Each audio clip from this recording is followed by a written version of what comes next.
السلام عليكم ورحمة الله وبركاته. ازيكم حبيباتي؟ عاملين ايه؟ وحشتوني كتير كتير كتير. بمتنع عن الفيديوهات وبرجع لكم تاني بوصفات حلوة وجميلة. الوصفة ديت انا عاملاها من 3 سنين، نقلتها لكم تاني وجددتها لكم تاني بمناسبة دخول شهر رمضان.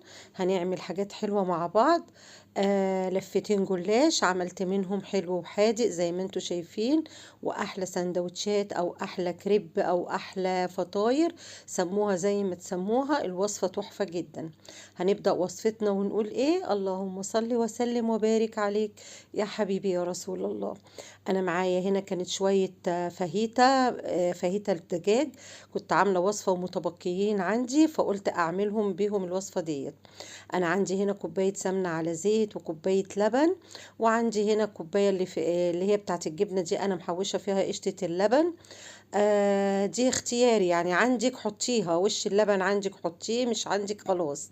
وكوباية زبادي ومعلقه بيكنج باودر. حطينا طبعا ايه المقادير اهي كلها على بعضها. ادي كوبايه زبادي كبيره عشان انا هعمل لفتين جلاش، وحطيت كوبايه السمنه على زيت، وحطيت كوبايه اللبن، وحطيت باكل بيكنج باودر، وحطيت معلقتين القشطه.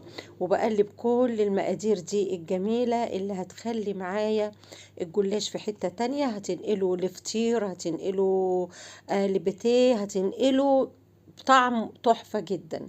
انا بسجل لكم بصوت جديد وبطريقه جديده، بس صراحه دي انا عاملاها من 3 سنين، كانت على قناتي الاولى اللي اتحذفت، فلقيتها الايام دي طالعه والشيفات كلهم بيعملوها فجبتها لكم وسجلتها، لان هنا هتلاقوا اسعار وكلام مش موجود. وطبعا موسم عنب، وما دلوقتي ما فيش عنب، وهتلاقوني بقول الكريب دلوقتي مش عارفه بالشيء الفلاني، ودلوقتي ما بقاش في الشيء الفلاني دوت. طبعا سندوتش الكريب دلوقتي وصل ل 100 جنيه، ساعتها كنت بقول لكم ب 40 وب 50. تعالوا طب نبدأ في الوصفة ونقول بصوا عملت ايه.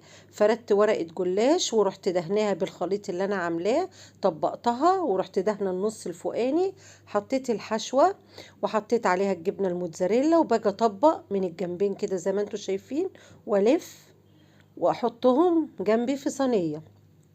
تمام كده. هعمل معاكم تاني اهوت علشان نشوف مع بعض. اهو بدهن نص الورقة، ما بدهنهاش كلها، واطبق عليها كل، يعني دي هتاخد من دي.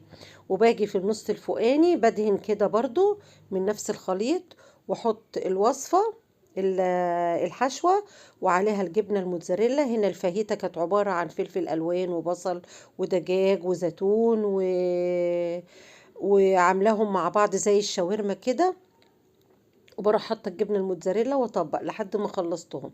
هنا كان فاض معايا شويه فاهيتا، رحت واخده 4 ورقات من اللفه التانية علشان يقضوا معايا، فاهميني؟ علشان طبعا ايه مش هفضل اخلي ايه الفاهيتا دي بقى تاني، خلاص كانوا حبه قيمه سندوتشين كده فزودتهم. هنا جبت الطاسه بتاعتي، حطيت فيها معلقه سمنه كده محترمه على معلقتين زيت، ودفتهم على النار، ونزلت ايه مش اسخنهم قوي، لا تدفيه كده.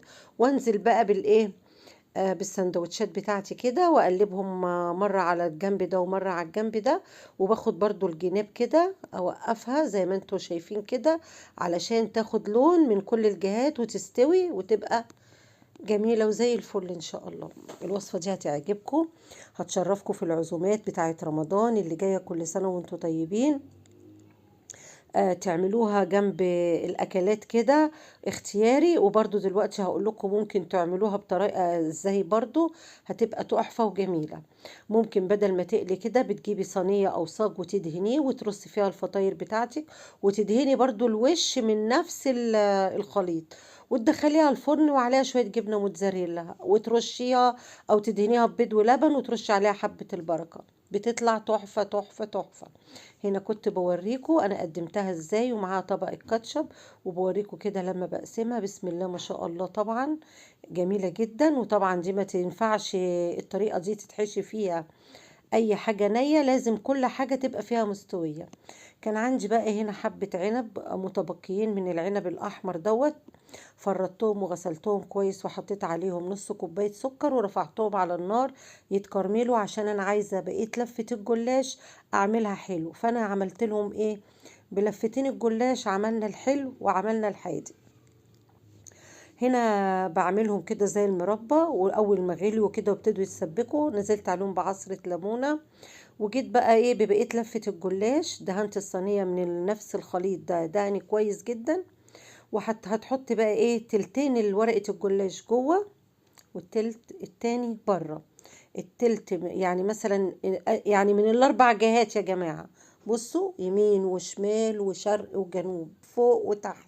يعني بصوا كده هوت ايه زي ما عملناها قبل كده، وزي ما ايه اللي متابعني ومتعود هيشوف ان احنا عملنا الوصفة دي قبل كده كذا مرة.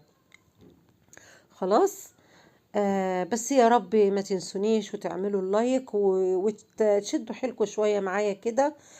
ترفعوا القناة شوية وانا بعمل الوصفات ديت والله وخلاص ما بقتش مستنية ان القناة تعلى ولا اي حاجة، لاني يعني بعد 4 5 سنين يعني ما فيش نتيجة، فخلاص انا بعملها كده لله، وبعملها لحبايبي وبعملها لبنات الصغيرين وبعملها ذكرى لولادي وكده. تمام. هنا بصوا انا عملت كاستر. الكاستر طبعا كوبايتين لبن على معلقتين 3 كاستر، وبتلفيهم على البارد وترفعيهم على النار لحد ما يلفوا زي المهلبية، وسبتهم لما بردوا. وهنا كان في مقطع اتحذف، وبروح فرداهم في وسط الجلاش كده، وبحط برش رشة جوز الهند وحبة زبيب.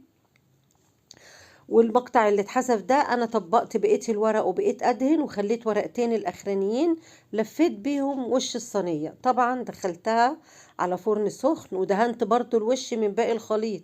بصوا عايزه اقول لكم، بصوا الانتفاخ ده اتنفخت ازاي، بقت عامله زي الفطيره المشلتته. ودلوقتي هتشوفوا النتيجه.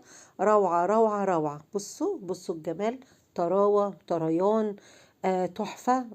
كل اللي هياكلها يفكرك ان انت عامله فطيرة مشلتتة وحشيتيها بالحشوة دي، وطلعت من الصينية بمنتهى السهولة زي ما شفتوا كده. وبعد كده وهي سخنة معايا كوباية لبن دافية مدوبة فيها معلقتين سكر، بشربها كده وسقسقها كده عشان تبقى طرية وجميلة. هنا هتلاقيها طعم الفطير الحلو اللي انت بتشتريه من بره بالشيء الفلاني. ومعانا هنا كان معلقتين برضو عسل في البرطمان، رحت رشاهم عليه، وشوية سكر بودرة. ودلعيها بقى، يعني ممكن العسل ده ومش مش موجود مش مهم، بس انا كان عندي معلقتين عسل كده، رحت برضو رشاهم. ورحت جايبة بقى ايه، بصوا بقيت المربى اللي انا عملتها بالعنب كانت جميلة جدا جدا. عندك بقى مربى فراولة استعمليها، عندك مربى مشمش استعمليها، ما عندكيش مربى خالص استكفي بسقسقة اللبن ورشة السكر البودرة، وممكن تحطي عليها من فوق شوية جوز الهند وشوية زبيب، وبألف هنا وشفا. وكمان يا سلام لو شوية مكسرات، بقى انت كده عملتي بقى ايه فطيرة راس البر بتاعت فتوح، ولا ابو طبل، ولا الناس الحلوة دي اللي احنا كلنا عارفينها. وكده يا حبايبي احنا وصلنا خلاص لاخر الوصفة. اتمنى ان انتوا تجربوها، واتمنى ان انتوا تشوفوا الوصفة وتنشروها. واقول لكم ايه، السلام عليكم ورحمة الله وبركاته، وانتظروني ان شاء الله في احلى الوصفات. ومش عايزة منكم غير دعوة حلوة في الكومنتات. ومع الف سلامة.